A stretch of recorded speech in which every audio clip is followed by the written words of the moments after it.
દાહોદ જિલ્લાના Limbdi police station ખાતેથી એક બાઇક ચોરીની ઘટના બનેલી હતી।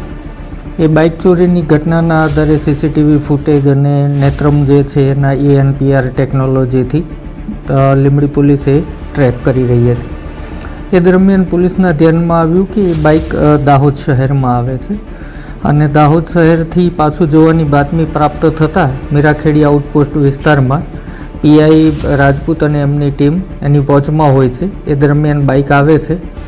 બાઇકને ઊભું રખાવતા બાઇક ચાલક જે હતા શાહરૂન અને નાસિર નામના છે। આ બંને ઉત્તર પ્રદેશના મુઝફ્ફરનગર જિલ્લાના અને શામલી જિલ્લાના વતની છે।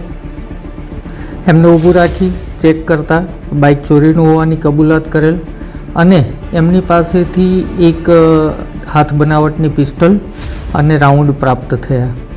ત્યાં ને ત્યાં એમને પૂછતા એમણે જણાવ્યું કે અમારા બીજા સાથીદારો પાછળ આવી રહ્યા છે। પાછળ આવી રહેલું TVS જે વ્હાઇટ કલરનું હતું એ TVSને ઊભું રખાવતા એમાંથી ફરમાન અને જાવેદ હતા, જેમાંથી ફરમાન પકડાઈ ગયેલ છે। ફરમાન પાસેથી પણ એક પિસ્ટલ અને 6 રાઉન્ડ પ્રાપ્ત થયા।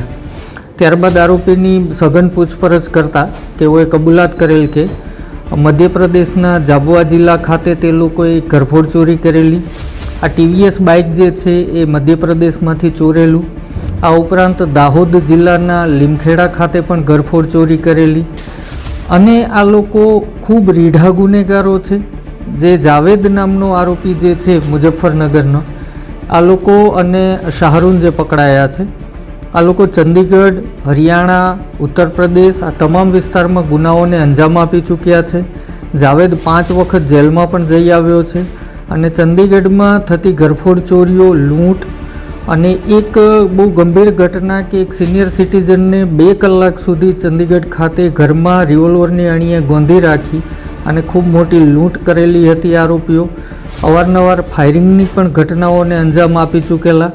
અહીંયા દાહોદ જિલ્લામાં એમનો આવવાનો હેતુ એવો હતો કે દાહોદમાં એક દુકાન આઈડેન્ટિફાઈ કરી હતી જેને લૂંટ કરવાના હતા અને ગોધરા ખાતે એક મકાન આઈડેન્ટિફાઈ કરી અને એને લૂંટ કરવાના હતા। લૂંટ કરવા માટે જે વાહનો વાપરવાના હોય એ તમામ વાહનો ચોરી કરી અને વાપરવાના હતા, પરંતુ દાહોદ જિલ્લામાં બાઇકની ચોરી થતાં જ આ લોકો પકડાઈ ગયેલા અને આમ લૂંટ જેવા ગંભીર ગુનાને અંજામ આપે એ પહેલાં આ ગેંગનો પર્દાફાશ થયેલ છે અને એમની પાસેથી આશરે 1 લાખ રૂપિયાની રકમનો મુદ્દામાલ જપ્ત થયેલ છે।